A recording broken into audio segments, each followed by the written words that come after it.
ഞങ്ങൾ ഊട്ടിക്ക് പോകാൻ നേരത്തെ നാട്ടിലെ കുറച്ച് നാറുകൾ ചോദിച്ചു ഈ 800 കൊണ്ട് ഊട്ടിയിൽ എത്തുമോ. സോ ഓമാർ ആ ഡൗട്ട് അങ്ങ് മാറ്റി കൊടുക്കണ്ടേ. ഞങ്ങൾ ഈ എടുക്കുന്ന സാധനങ്ങളൊന്നും നോക്കട്ടെ, കുറച്ച് ആവേശം കൂടുതലാണ്. ഇതിന് ഞാൻ കാറിൽ കയറി റിഗ്രറ്റ് ചെയ്യുകയും ചെയ്തു. കാരണം സ്പീക്കറിന്റെ ഫുള്ള് സൗണ്ട് കേൾക്കുന്നില്ല.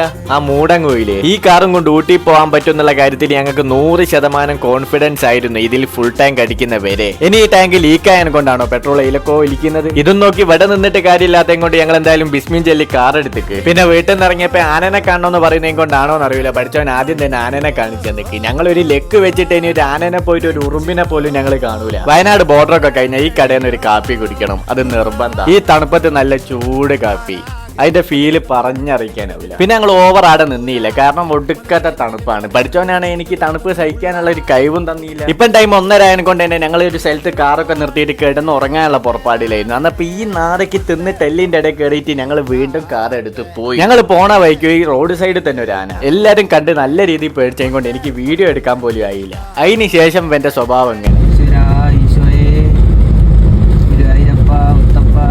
ഈ കാട്ടിക്കൂടി രാത്രി 2 മണിക്ക് പോകുന്നത് അത്ര സുഖമുള്ള പരിപാടിയൊന്നും അല്ലല്ലോ. ഇവിടുന്ന് അങ്ങോട്ട് ഫുള്ളും റോഡുമേ തന്നെ കണ്ണായനെ കൊണ്ട് ഞാൻ ഓവർ വീഡിയോ എടുക്കാനൊന്നും നിന്നില്ല. അതിന്റെ അടുക്ക് ചെക്ക് പോസ്റ്റിലുള്ളവൻ ഒരു കുണ്ടനാണോ എനിക്ക് നല്ല ഡൗട്ട് ഉണ്ട്. ഓനെ അമ്മ അതിട്ട് ചെക്കിംഗ് ആണ് ചെയ്തത്. പിന്നെ ഈ ആളും വെളിച്ചുള്ള അങ്ങാടി കണ്ടപ്പാണ് ഞങ്ങളെ ശ്വാസം നേരെ വീണത്. ഓക്കെ, ബാക്കി നാളെ.